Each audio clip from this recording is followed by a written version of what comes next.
Hello everyone, welcome back to the channel. तो आज के इस वीडियो में हम अकाउंटेंसी के 6 चैप्टर रिटायरमेंट ऑफ पार्टनर इस चैप्टर की कंप्लीट रिवीजन को, कंप्लीट थ्योरी को हम इस वीडियो में कवर करने वाले हैं। और इस वीडियो को कंप्लीट देखने से पहले, इस वीडियो को स्टार्ट करने से पहले आप हमारी पिछली वीडियो को जरूर देख लेना, क्योंकि वहाँ पे पिछली वीडियो में हमने एनपीओ से स्टार्ट करके partnership fundamental, goodwill, reconstitution of partnership firm, admission of partner, इन सभी चैप्टर्स की वीडियो को अपलोड कर दिया। And I always prefer chapter wise revision, so that सबसे पहले उन सारी वीडियोज़ को देख लो, फिर इसके बाद रिटायरमेंट ऑफ पार्टनर की वीडियो को देख लेना। तो यहाँ पे जितने क्वेश्चंस मैं आपको करवाने वाला हूँ सारे आपको ईजिली याद हो जाएंगे, बिकॉज सारी चीज़ें एडमिशन ऑफ पार्टनर से ही रिलेटेड है। ठीक है, तो स्टार्ट करते इस वीडियो को। सबसे पहले हम ये देख लेते हैं कि कोई पार्टनर फर्म से रिटायर किस कंडीशन पर हो सकता है। ठीक है, तो देखो, मैंने आपको एडमिशन ऑफ पार्टनर में बताया था कि इंडियन पार्टनरशिप एक्ट 1932 के सेक्शन 31 के तहत कोई पार्टनर फर्म इंटर तभी हो सकता है जब बाकी के पार्टनर्स उसके लिए राजी हो जाए। मतलब after the consent of all the existing partners a new partner can be entered in the firm. Same उसी तरीके से इंडियन पार्टनरशिप एक्ट 1932 के जस्ट एक सेक्शन बाद, यानी कि सेक्शन 32 के तहत इन सारी चीज़ों का वर्णन किया गया है कि किस तरीके से कोई पार्टनर फर्म से रिटायर हो सकता है। ठीक है, इसके 3 मेथड होते हैं। एक तो ये हो गया if there is an agreement to that effect, यानी कि पार्टनरशिप डीड में जो एग्रीमेंट हमने तय किया था, हम ये मानकर चल रहे हैं कि 2023 में 1 जनवरी को जो हमारा बी पार्टनर है ये फर्म से रिटायर होगा। तो अगर ये एग्रीमेंट में लिखा गया है तो उस केस में जो बी पार्टनर है वो फर्म से रिटायर हो सकता है। यानी कि पहला वे क्या हो गया, पहला वेज हो गया if there is an agreement to that effect.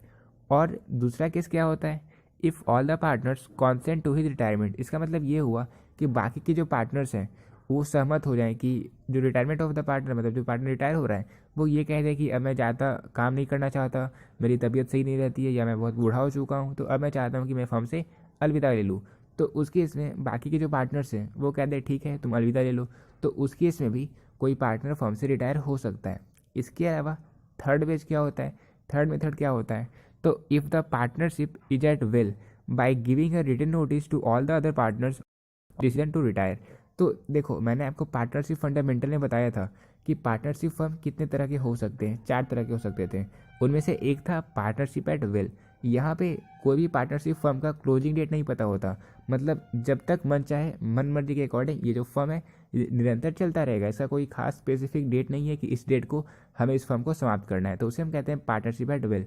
तो अगर पार्टनरशिप विल पे है तो उस कंडीशन में जो भी पार्टनर फर्म से रिटायर होना चाहता है वो एक रिटेन रिकॉर्ड रखेगा, मतलब वो लिख कर दे देगा कि मैं फर्म से रिटायर होना चाहता हूँ, और बाकी के जो पार्टनर्स हैं उससे एग्री कर ले, तो उस केस में भी वो पार्टनर जो होता है वो फर्म से रिटायर हो सकता है। ठीक है, तो ये 3 कंडीशन होते हैं। अब देखो, retirement of partner is one of the modes of reconstitution the firm under which an old partnership comes to an end and a new partnership among the remaining partners comes to existence.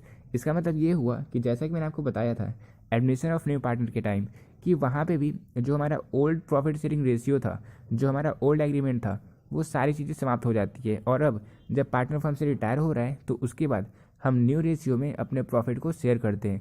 पुराने time में जितना भी agreement था, पुराने time में जितना भी profit loss हुआ था, पुराने टाइम में जितना भी एक्यूमुलेटेड प्रॉफिट था, लॉस था, उन सभी चीज़ों को हम शेयर कर देंगे पार्टनर्स के बीच। और जो हमारा न्यू प्रॉफिट निकलेगा, जो हमारा न्यू शेयर निकलेगा, जो हमारा न्यू प्रॉफिट शेयरिंग रेशियो होगा, उस रेशियो में अब हम अपने बिजनेस को कंटिन्यू करेंगे। ठीक है, in this case a retiring partner is a sacrificing because his share purchased bye remaining partners and remaining partner is a gaining partner because he acquires new partner share. तो हमने आपको बताया था कि एडमिशन ऑफ न्यू पार्टनर के time जो partner firm में inter करता होता है वो कहलाता है गेनिंग पार्टनर, और जो ओल्ड पार्टनर्स होते हैं वो कहलाते हैं सेक्रीफाइसिंग पार्टनर, क्योंकि उन्हें अपने प्रॉफिट शेयरिंग रेशियो का हिस्सा देना पड़ता है न्यू पार्टनर को। लेकिन यहाँ पे जो पार्टनर फर्म से रिटायर हो रहा है वो कहलाता है सेक्रीफाइसिंग पार्टनर, क्योंकि उसके शेयर को ही जो बाकी के पार्टनर्स होते हैं जो फर्म में एग्जिस्ट कर रहे हैं वो परचेज कर लेते हैं, और इस कारण जो बाकी के पार्टनर्स होते हैं वो कहलाते हैं गेनिंग पार्टनर्स। ठीक है, क्लियर ये क्वेश्चन कि किस तरीके से एक पार्टनर जो होता है वो फर्म से रिटायर होता है।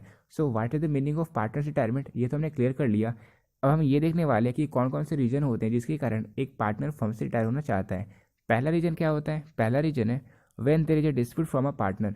तो जब पार्टनर, जो जितने पार्टनरशिप फर्म में, उन सभी के बीच कोई झगड़ा हो जाए किसी कारण से, कोई एक पार्टनर से सब गुस्सा हो जाए, तो उस केस में वो जो पार्टनर होता है वो फर्म से रिटायर हो सकता है। इसके अलावा सेकंड केस होता है ड्यू टू ओल्ड एज। तो जब कोई ज़्यादा वृद्ध हो जाता है, ज़्यादा बूढ़ा हो जाता है, तो उस केस में भी वो चाहता है कि मैं काम नहीं कर पाऊँगा, मैं एक्टिविटीज़ में शामिल नहीं हो पाऊँगा, तो एक काम करता हूँ, मैं फर्म से अलविदा ले लेता हूँ, मैं साइड हो जाता हूँ। तो उस केस में भी वो रिटायर हो सकता है पार्टनर, ठीक है। और इसके अलावा ड्यू टू इलनेस और फिजिकल वीकनेस, तो अगर कोई पार्टनर बहुत समय लंबे समय से बीमार चल रहा है, तो उस केस में भी वो पार्टनरशिप फर्म से रिटायर हो सकता है, ठीक है, क्योंकि उसकी तबीयत सही नहीं है, तो वो कोई मैनेजरियल एक्टिविटी में भाग नहीं ले पा रहा है, वो कुछ काम नहीं कर पा रहा है, तो उस केस में भी वो पार्टनरशिप फर्म से रिटायर हो सकता है।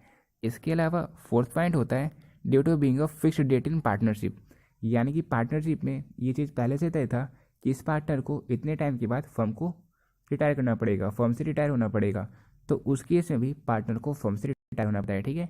तो ये दो क्वेश्चन हमने कर लिया। अब हम देखने वाले क्वेश्चन नंबर थर्ड।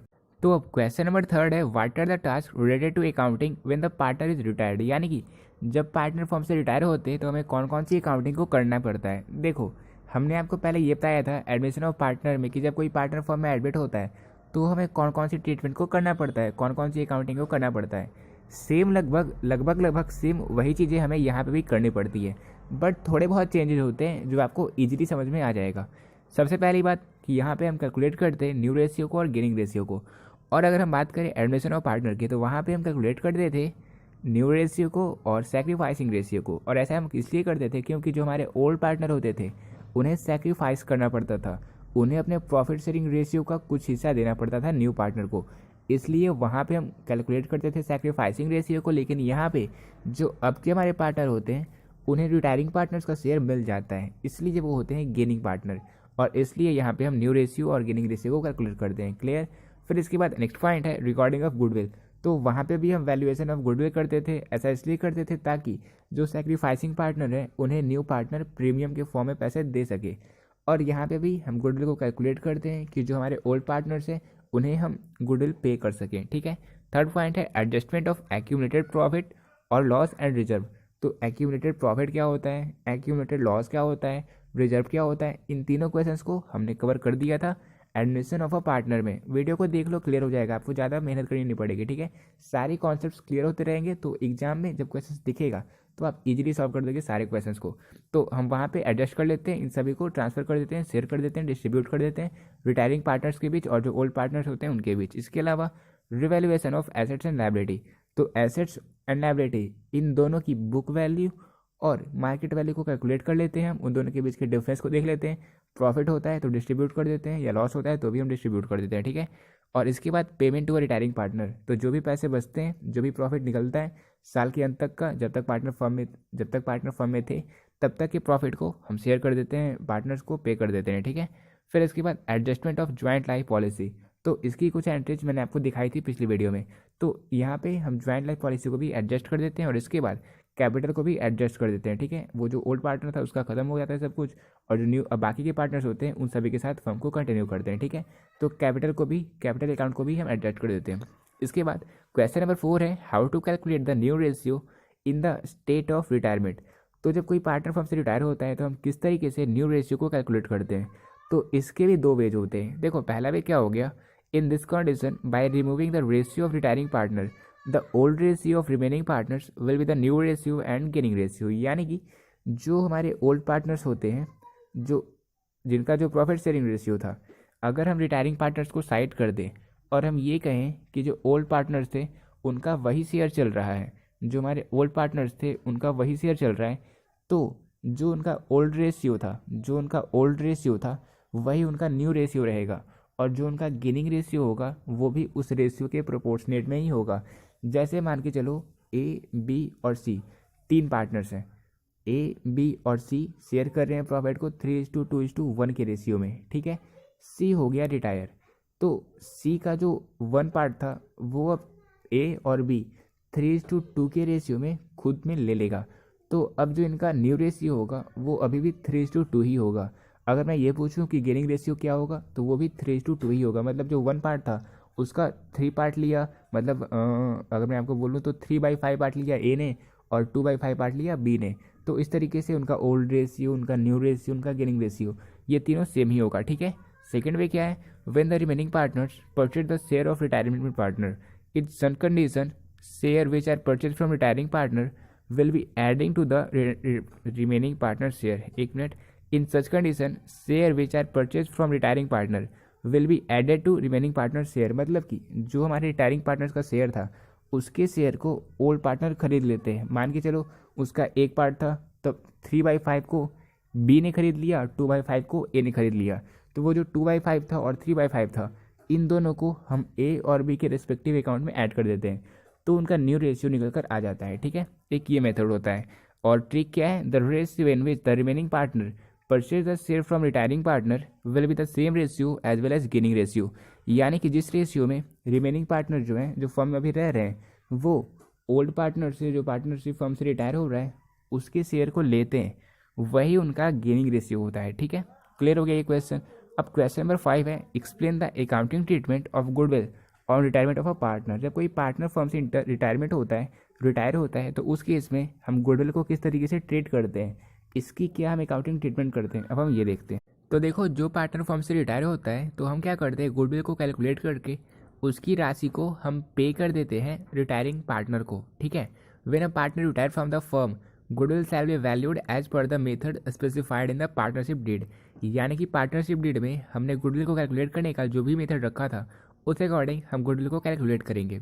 और फिर उसके बाद हम क्या करेंगे, हम जो रिटायरिंग पार्टनर है उन्हें पेड कर देंगे। ठीक है, रिटायरिंग और deceased partners capital account is credited by his share of goodwill and the same amount is debited to continuing यानी कि remaining partners in their gaining ratio.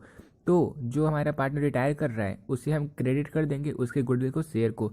और गुडविल का शेयर कितना होगा, तो जो उनका प्रॉफिट शेयरिंग रेशियो था वही रेशियो में हम उनके गुडविल को शेयर करते हैं। ठीक है, फिर हम कौन सी एंट्री को करते हैं, तो जो हमारे रिटायरिंग पार्टनर्स के अलावा जो बाकी के पार्टनर्स थे, जो गेनिंग पार्टनर्स हैं, जो रिटायरिंग पार्टनर्स के शेयर को परचेज कर लेते हैं, उन्हें हम डेबिट कर देते हैं।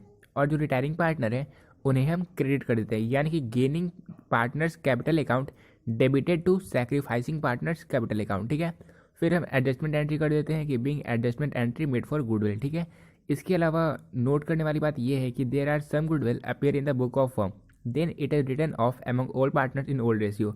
तो जो हमारा फर्म था उसके बुक में अगर वैल्यू दिया हुआ है गुडविल का, तो उस केस पे सिंपली हम गुडविल की उस राशि को जितने भी पार्टनर्स हैं उन सभी में डेबिट कर देते हैं। यानी कि old partners capital account debited to goodwill account that is being old goodwill return off among the old partners in old ratio. पुराने रेशियो में बाकी के जितने पार्टनर्स थे, पुराने जितने भी पार्टनर्स थे रिटायरिंग पार्टनर को मिला के, उन सभी को हम मतलब उसमें गुडविल को ट्रांसफर कर देते हैं। ठीक है, तो ये रहा हमारा अकाउंटिंग ट्रीटमेंट ऑफ गुडविल कि किस तरीके से जब कोई पार्टनर फर्म से रिटायर होता है तो हम गुडविल के ट्रीटमेंट को करते हैं। अब हम ये देखने वाले हैं कि सैक्रिफाइसिंग रेशियो और गेनिंग रेशियो ये दोनों क्या होता है और इन दोनों के बीच क्या डिफरेंस है। क्योंकि क्या होता है ये तो हमने पिछली वीडियो में देख लिया था, लेकिन इनके डिफरेंस कभी कभी आपके एग्जाम में पूछे जाते हैं कि इन दोनों के बीच क्या डिफरेंस है, तो उसे आप किस तरीके से आंसर कर सकते हो। ठीक है, देखो, अगर हम मीनिंग के बेसिस पे बात करें तो sacrificing ratio is the ratio in which the old partner surrender a part of their old ratio. इसका मतलब ये हुआ कि जो पार्टनर रहते हैं फर्म में, मान के चलो कोई पार्टनर फर्म में एडमिट हो रहा है, तो उस केस में जो ओल्ड पार्टनर्स होते हैं उन्हें अपने प्रॉफिट शेयरिंग रेशियो का, अपने शेयर का कुछ हिस्सा देना पड़ता है न्यू पार्टनर्स को। तो जो शेयर वो सरेंडर करते हैं, जो शेयर वो त्याग देते हैं, सेक्रीफाइस कर देते हैं, वहाँ पे हमारा निकलता है सैक्रिफाइसिंग रेशियो। वो कहलाता है हमारा सैक्रिफाइसिंग रेशियो कि वो जो पार्टनर है वो अपने रेशियो को सैक्रिफाइस कर रहा है। ठीक है, अपने प्रॉफिट शेयरिंग रेशियो को सैक्रिफाइस कर रहा है। गेनिंग पार्टनर क्या होता है, गेनिंग रेशियो क्या होता है, तो देखो, जब कोई पार्टनर फर्म से रिटायर होता है तो उस केस में जो बाकी के रिमेनिंग पार्टनर्स होते हैं वो उसके शेयर को परचेज कर लेते हैं। ठीक है, तो इस तरीके से निकलता है हमारा गेनिंग रेशियो। जो रिमेनिंग पार्टनर्स होते हैं वो ओल्ड पार्टनर्स जो रिटायर हो रहे हैं फर्म से, उनके शेयर को परचेज कर लेते हैं, तो उन्हें गेन होता है, यानी कि उनका जो प्रॉफिट शेयरिंग रेशियो था अब बढ़ जाता है। तो इसलिए यह गेनिंग रेशियो को। इसके अलावा अगर कैलकुलेटिंग के मेथड की बात करें, मतलब हम कैलकुलेट किस तरीके से करते हैं, तो सैक्रिफाइसिंग रेशियो को कैलकुलेट करने के लिए हम ओल्ड रेशियो से माइनस कर देते हैं न्यू रेशियो को। अब यहाँ पे ओल्ड रेशियो से क्यों माइनस करते हैं, तो ऐसा हम इसलिए करते हैं क्योंकि जो हमारा ओल्ड रेशियो होता है वो अगर ज़्यादा होगा और न्यू रेशियो कम होगा तभी तो हमें सेक्रीफाइस करना पड़ा। अगर हमें ज़्यादा प्रॉफिट होगा, मतलब हमारा न्यू रेशियो ही ज़्यादा होगा, तो हमें सेक्रीफाइस थोड़ी ना करना पड़ रहा है, हमें तो गेन हो रहा है। तो इसलिए सेक्रीफाइसिंग रेशियो को कैलकुलेट करने के लिए हम क्या करते हैं, हम हमारा जो ओल्ड रेशियो था, ओल्ड रेशियो से माइनस कर देते हैं न्यू रेशियो को। लेकिन गेनिंग रेशियो को कैलकुलेट करने के लिए हमें न्यू रेशियो से माइनस करना पड़ता है ओल्ड रेशियो को, क्योंकि यहाँ पे हमारा न्यू रेशियो ही ज़्यादा होता है और ओल्ड रेशियो ही कम होता है। ठीक है, तो ये सेकंड बेसिस था कैलकुलेटिंग के आधार पे, मतलब किस तरीके से हम कैलकुलेट करते हैं इन दोनों को, गेनिंग रेशियो को और सेक्रीफाइसिंग रेशियो को। अब थर्ड बेसिस है टाइम ऑफ कैलकुलेटिंग। तो जब कोई पार्टनर फर्म में एडमिट होता है तो उस टाइम हम सेक्रीफाइसिंग रेशियो को जनरली कैलकुलेट करते हैं। अब ये कंपलसरी नहीं है कि जब कोई पार्टनर फर्म में एडमिट होगा तभी हम करेंगे कैलकुलेट सेक्रीफाइसिंग रेशियो को। कभी कभी ऐसा होता है जो पार्टनर्स होते हैं वो खुद सोचते हैं कि मैं पार्टनरशिप फर्म का जो प्रॉफिट शेयरिंग रेशियो है वो चेंज कर दूँ, तो उस केस में भी हम कभी कभी ऐसा करते हैं कि हम सेक्रीफाइसिंग रेशियो को कैलकुलेट करते हैं। ठीक है, ये क्लियरली मतलब हम जनरली बात कर रहे हैं कि आमतौर पर ऐसा किया जाता है। जब कोई पार्टनर फर्म में एडमिट होते हैं तो उस केस में हम सेक्रीफाइसिंग रेशियो को कैलकुलेट करते हैं। वही दूसरी ओर हम गेनिंग रेशियो को तब कैलकुलेट करते हैं जब कोई पार्टनर फर्म से रिटायर होता है, तो क्योंकि उस केस में जो बाकी के पार्टनर्स हैं, जो रिमेनिंग पार्टनर्स हैं, वो उस पार्टनर के शेयर को परचेज कर लेते हैं। ठीक है, क्लियर है। अब देखो पॉइंट नंबर 4 है ऑब्जेक्टिव। तो it is calculated to determine the amount of compensation to be paid by new partner to old partners in the form of goodwill. तो हम सेक्रीफाइसिंग रेशियो को कैलकुलेट इसलिए करते हैं क्योंकि जो हमारा पार्टनरशिप फर्म था उसमें जब न्यू पार्टनर फर्म में एडमिट होता है तो जो सेक्रीफाइस कर रहे हैं पार्टनर्स, उन्हें कुछ राशि प्रदान की जाती है गेनिंग पार्टनर्स, यानी कि जो न्यू पार्टनर्स होते हैं उनके द्वारा कुछ राशि पे की जाती है प्रीमियम के फॉर्म में, कैश पे किया जाता है। तो इसलिए हम सेक्रीफाइसिंग रेशियो को कैलकुलेट करते हैं। वही गेनिंग रेशियो को कैलकुलेट करने का हमारा मेन ऑब्जेक्टिव ये होता है कि जो हमारे रिटायरिंग पार्टनर हैं उन्हें जो गेनिंग पार्टनर्स हैं वो पे कर सके कुछ राशि, जो कि प्रीमियम के फॉर्म में कुछ राशि होती है उन्हें पे कर देते हैं जो पार्टनर्स फर्म से रिटायर हो रहे हैं। तो यही मेन रीज़न होता है जिस कारण हम सेक्रीफाइसिंग रेशियो और गेनिंग रेशियो इन दोनों को कैलकुलेट करते हैं, ताकि जो गुडविल का अमाउंट होता है जो कंपनसेट करने के लिए हम ज़्यादातर करते हैं कि जो सेक्रीफाइस कर रहे हैं उन्हें कम से कम ज़्यादा बुरा ना लगे, इसलिए हम प्रीमियम की राशि को उन्हें पे कर देते हैं। जो पार्टनर फर्म में एडमिट हो रहे हैं वो कुछ गुडविल की राशि को लेकर आते हैं प्रीमियम के फॉर्म में, उसे हम वहाँ पे कर देते हैं सेक्रीफाइसिंग पार्टनर को।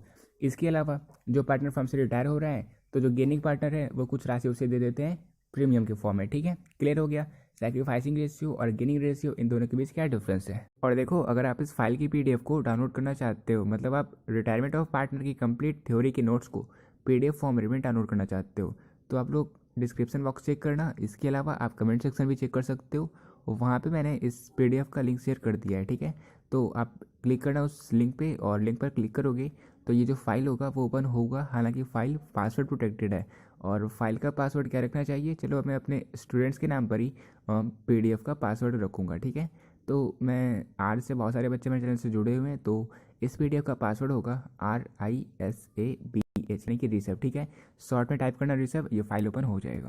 इसके अलावा देखो जो बाकी के क्वेश्चन थे जो हमने एडमिशन ऑफ पार्टनर में करे थे, जैसे एक्यूमुलेटेड प्रॉफिट, एक्यूमुलेटेड लॉस, इन सभी को हम किस तरीके से ट्रीट करते हैं, इनकी क्या एंट्री करते हैं, और इसके अलावा जब हम एसेट्स और लायबिलिटी को रिवैल्यू करते हैं तो हम कौन सी एंट्रीज करते हैं, इसके अलावा ज्वाइंट लाइफ पॉलिसी की एंट्रीज क्या होती है, तो इन सभी को मैंने एडमिशन ऑफ पार्टनर में करवा ही दिया। तो फिर से मैं यहाँ पे इन सारी चीज़ों को नहीं बताऊँगा। मैं नहीं चाहता कि आप मेरी वीडियो देखते रहो, एक ही चीज़ को पढ़ते रहो, नहीं, एक बार में मैं सिर्फ एक चीज़ को पढ़ाऊँगा, और जब वो एक चीज़ आपने पढ़ लिया फिर मैं उसे रिपीट नहीं करूँगा, वो आपको खुद से रिवाइज करने का काम है। ठीक है, तो ये तो क्लियर हो गया। हमने बता दिया था आपको पिछले वीडियो में ही कि किस तरीके से आप एक्यूमुलेटेड प्रॉफिट, एक्यूमुलेटेड लॉस को ट्रांसफर कर सकते हो, इन सारी चीज़ों को कर सकते हो। रिवैल्यूएशन अकाउंट क्या होता है, नॉमिनल अकाउंट होता है, ये क्या चीज़ में, इसमें हम क्या चीज़ को रिकॉर्ड करते हैं, जो हमारे एसेट्स एंड लायबिलिटी होते हैं उनके रिवैल्यूड फिगर को रिकॉर्ड करते हैं। तो ये सारी चीज़ें मैंने आपको क्लियर कर दी थी, आप लोग देख लेना उस वीडियो को, क्लियर हो गया होगा। ठीक है, 7 नंबर क्वेश्चन है, mention the different ways in which the amount due to the retiring partner is paid to him. इसका मतलब ये हुआ कि जो हमारे रिटायरिंग पार्टनर हैं उन्हें हम किस तरीके से उनकी राशि जो उन्हें पे करनी है पे करते हैं। देखो इनके कई मेथड होते हैं। ठीक है, एक मेथड ये हो गया कि हम उन्हें कैश में ट्रांसफ़र कर देते हैं पैसे, मतलब जो पैसे उन्हें चाहिए होते हैं, जो पैसे उनके बनते हैं, उन पैसे को हम कैश में शेयर कर देते हैं, यानी कि the entire amount due to the retiring partner is paid in cash. और एक मेथड ये होता है कि हम उनके लोन अकाउंट को बनाकर वहाँ पे उन्हें पे कर देते हैं, जैसे the entire amount due to the retiring partner may be transfer to his loan account. और एक मेथड ये भी होता है कि जितना कैश है हमारे पास हमने कैश दे दिया, और इसके अलावा हम बाकी के राशि को लोन अकाउंट में ट्रांसफ़र कर दिए, जैसे a part of the amount due may be paid to the retiring partner and the balance may be transfer to his loan account. और देखो अगर आपके क्वेश्चंस में ये कम्प्लीटली दिया हुआ नहीं है कि हमें किस तरीके से ट्रीट करना है, तो उस केस में हम कैश में पैसे दे देंगे अगर हमारे पास उतना कैश होगा। तो अगर हमारे पास उतना कैश होगा जितना हम रिटायरिंग पार्टनर्स को पेड करना है, तो हम डायरेक्टली कैश में पेड कर देंगे, अगर क्वेश्चंस में इसके बारे में कुछ नहीं कहा गया है। अगर क्वेश्चंस में कुछ कहा गया है कि आपको लोन अकाउंट में ट्रांसफर करना है तो उस केस में हम लोन अकाउंट में ट्रांसफर करेंगे, ठीक है, पैसे को। अब हम किस तरीके से जनरल एंट्रीज को करते हैं, तो देखो, अगर हमने कैश में पेड किया तो हम रिटायरिंग पार्टनर्स के कैपिटल अकाउंट को डेबिट करते हैं और कैश अकाउंट को क्रेडिट कर देते हैं, ठीक। फिर हम नरेशन करते हैं being payment made to retiring partners. इसके अलावा अगर हम लोन अकाउंट में ही उस अमाउंट को ट्रांसफर कर रहे हैं तो हम रिटायरिंग पार्टनर्स के कैपिटल अकाउंट को डेबिट कर देते हैं और क्रेडिट कर देते हैं रिटायरिंग पार्टनर्स के लोन अकाउंट को, यानी कि retiring partners capital account debited to retiring partners loan account, ठीक है। फिर हम नरेशन दे देते हैं कि being amount due to retiring partner transfer to his loan account.